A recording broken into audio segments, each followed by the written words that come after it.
dasmag. Minsan nasasakitan na katindong manggiraray dahil liguang kadamay.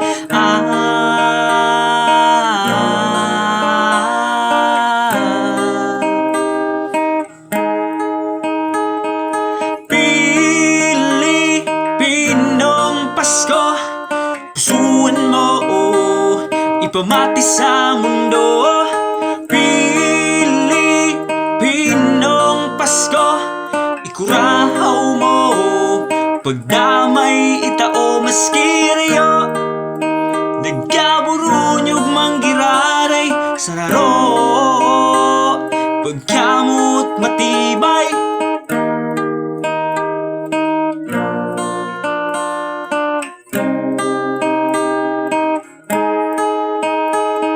Sa date o dakula man, harayo, haraniman, virtual o physical man, gabos kita magturugang Pasko maabot na, may iniwanag na dara, magbangray man lugod, pagkamot sa kapwa.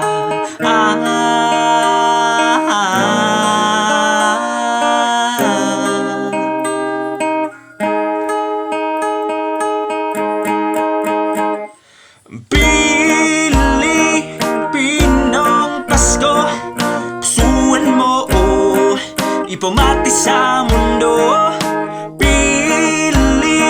Pilipinong Pasko, ikurahaw mo, pagdamay itao maskiriyo. Nagkaburunyog manggiraray sa raro, pagkamot matibay. Kadakol na problema ang satong kinahampang mga bagyong sunod-sunod kalamidad na imabilang sabayan pa kang pandemya nagpatios sa gabos. Apektado ang salud gabos kita pinaluhod, kadipisin kang paglasi diit ang nahuukdan. Problemado pa sa modyos na daw arugaan, nuari na daw matapos ang satuyang kahapot. Ang kaya daw makapasang sa diklong magkasalbar perang taong nakalakdon na inaghirilingan limitado ang gabos. Gabos na dipisiran makamundo, maghibit na taarog daw kaan, padusa bang balik kay sa tong kagurangnan. Kung iyan ang iniisip tugang sila iyan ang sa tong kagurangnan, mabuot matinabang ngunya nakapaskuhan, kita magtarabangan ipamate sa kapwa pagkamot katuninungan. Ang Pilipinong Pasko, pusuan mo, ipamati sa mundo. Pilipinong Pasko, ikurahaw mo, pagdamay itao maskiriyo. Nagkaburunyog manggiraray sa raro, pagkamot matibay. Pilipinong Pasko, pusuan mo, ipamati sa mundo.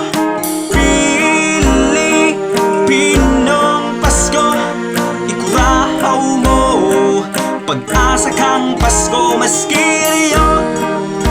Nagkaburunyog manggiraray sa laro, pagkamot matibay. Pilipinong Pasko, pusuan mo, ipamati sa mundo. Pilipinong Pasko, ikurahaw mo, pusuan ang Pasko.